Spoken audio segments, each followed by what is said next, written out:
tia akiba au laki, pana marazi ya ghafla. Ndiyo. Pana vitu vinajitokeza ghafla. Sijui wewe mtazamo wako. Mimi niseme tu kama wanaume watuachie tufanye kazi. Anakwambia mimi namueleza ukweli nikimwambia penzi msikilizaji nikujuze tu kama ni taarabu ya zamani zilizopenda Jasmine hapa nyumbani Burundi Bujumbura. Penzi msikilizaji anakwambia si lolote si chochote.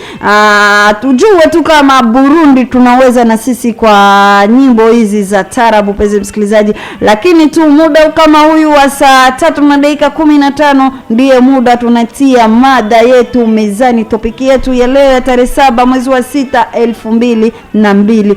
Basi mwenzangu la Dolphine pandisha basi mada mezani ili wasikilizaji wetu wasikie mada yetu. Naam, kama kawaida yetu ni kipindi na mada ndani ya Black FM 94.9. Mada yetu ya leo ni je, mwanamke akiwa anafanya kazi alafu mwanaume anamkatalia kufanya kazi, wewe je kama mwanamke utafanyaje? Utakubali au utakataa? Mimi kwa mtazamo wangu katika topiki yetu ya leo hapa mezani, mwanaume mume wangu ndio anikataze kufanya kazi, ndio mimi niko tayari. Kukata. Lakini maisha ya sasa sio maisha sio kama ya zamani. Maisha ya sasa yalishakuwa magumu, inabidi watu kusaidizana. Hesha kuwa magumu, inabidi kusaidizana. Leo wanafunzi unaona leo wanafunzi huko masomo unaona tuseme pesa za masomo ni pesa nyingi. Unakuta mwanafunzi analipa 1,10,000. Laki na 10,000 ila ya masomo. Unakutana ile pesa za gari, chakula, marazi. Unaona? Yaani mkusanyiko vyote hapo. Unakutana amebeba baba umoja. Unakutana nyumba ya kupanga. Unaona? Uko nyumba ya kupanga, uko kwenye uje kwenye masomo, uje kwenye kula, uje kwenye kivazi. Kivazi hatuvai kila siku. Lakini inabidi unavaa. Unaona? Unavaa hata kwenye sikukuu kama hivyo. Alafu mwanaume akataze kazi. Na unajue kama kazi ni msingi wa maisha. Wewe kama wewe umesoma, umeingia tangu primaire hadi umemaliza secondary na ukaendeleza huko university. Alafu unapata mwanaume anakukataza kazi. Inakuwa haipendezi. Kazi ni kusaidizana. Wewe kama wewe mwanamke analeta mshahara wake, tuseme hela yake ya kazi, unatia hapo mezani. Wewe mwanaume unatia hapa. Mnaanza kufanya nini? Project. Mnasikilizana, tufanye kitu fulani. Tufanye kitu fulani tutatusaidia baadaye. Tununue ardhi, tujenge. Lakini mikono miwili wanakuambia mikono miwili moja uvunji chawa. Naam. Lakini mikono miwili ikisaidizana mnakuwa na mnaleta nini? Mnaleta manufaa ndani. Unaona? Mnazaa, mnasomesha watoto masomo mazuri, watoto wanakula vizuri, watoto wanakuwa kwenye maisha bora. Lakini mwanaume tu mmoja, mzazi mmoja anaikalia yeye ndio anatumika. Inakuwa pana ugumu. Maisha ya sasa kilo ya maharage na kwa 3,000. Ndio. Wewe mwanaume unapokea 3,000. Ndio. Hiyo 3,000 unapokea. Je, itasaidia matumizi yote ya nyumbani?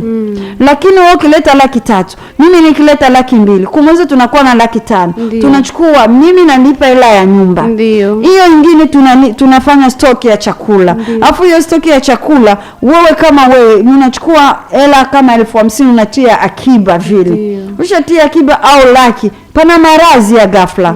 Pana vitu vinajitokeza ghafla. Sijui wewe mtazamo wako. Mimi niseme tu kama wanaume watuachie tufanye kazi. Yaani wewe utamkatalia. Mimi simkata pana unakubali lakini unampa support. Kwenye mazungumzo mnaikaa chini mnazungumza. Sio sema mimi hapana, mimi kama sifanyi kazi naenda zangu kwetu. Hapana. Ikaa chini na mwanaume, ongea naye maneno mazuri, mueleweshe. Maisha ya sasa ni magumu. Mchele ulishakuwa hela 3,500. Kuna wengine haelewi hivyo. Unajua kwa sababu gani? Wanawake tunazidiana hivi.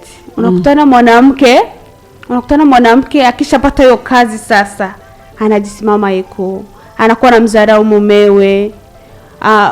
anadharau tu familia nzima, kwa sababu yeye wenda hata anamshinda kipato mume wake, anafika na kuwa na ile kiburi. Ndio maana unakutana wanaume wengi hawataki wanawake wenzao wafanye kazi. Unakutana kwa mfano akimshinda kipato hivyo, au unakutana yeye vingi ndio anavifanya yeye mwanamke.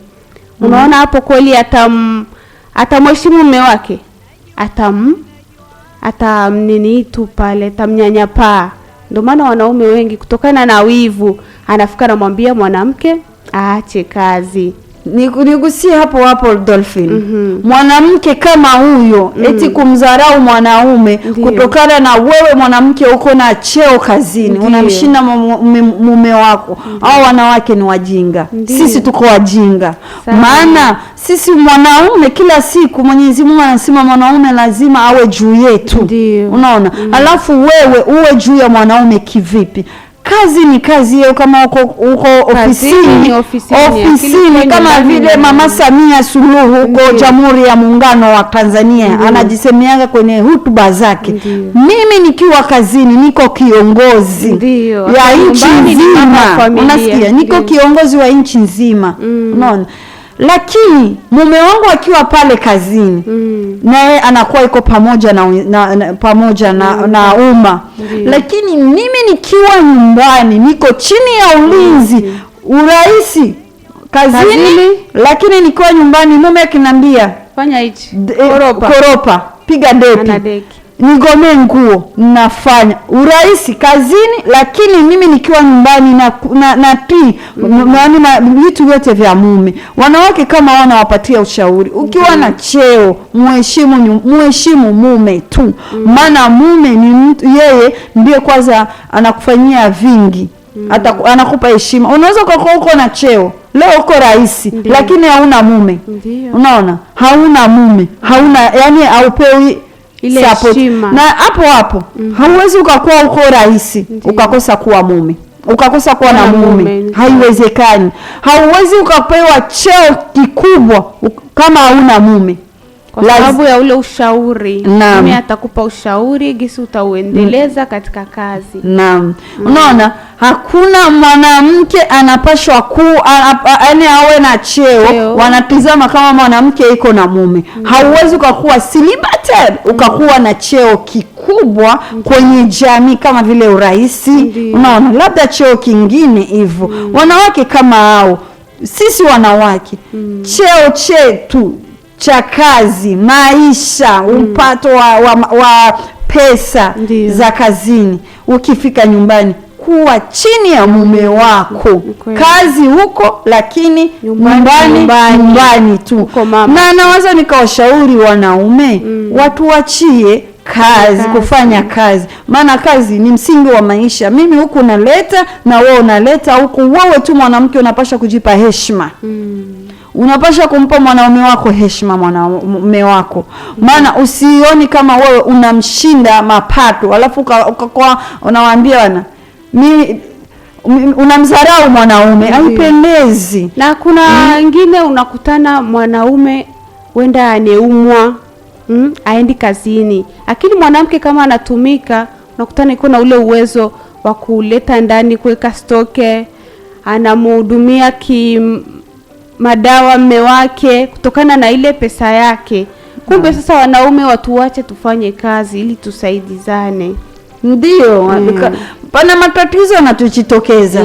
Mwanaume anaweza kuwa paralize ndani. Unaona, maisha yanakuwa yako chini kabisa. Wewe mwanamke unakuwa haujishughulisha na kazi hata moja, inaleta hatari. Unakutana watoto hawasomi kutokana na nini? Mkono umoja ndio umekuwa unafanya kazi. Lakini pangekuwa mikono miwili, mwanamke anajituma, anaenda kazini. Unaona, anafanya kazi, anarudi, anamstiri mume wake. Hawaendi tena omba tusaidie kwenye misikiti au kwenye kanisa au familia.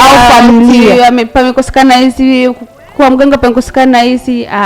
Unakuwa mwenyewe uko na ule uwezo, kwa sababu mmetia vichwa viwili mmepatia hela yenu akiba, inasaidia. Naam.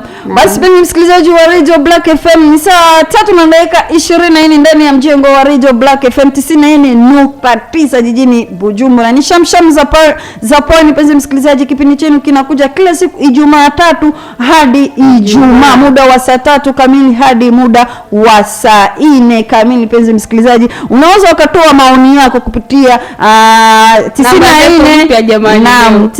94.9 au unaweza kutoa maoni kupitia Black Media, YouTube, Facebook, Instagram vile ukaandika komenti yako kuhusiana na mada yetu hii ya siku ya leo. Je, mwanamke anayefanya kazi mume wake akimkatalia kufanya kazi, atakubali au atakataa?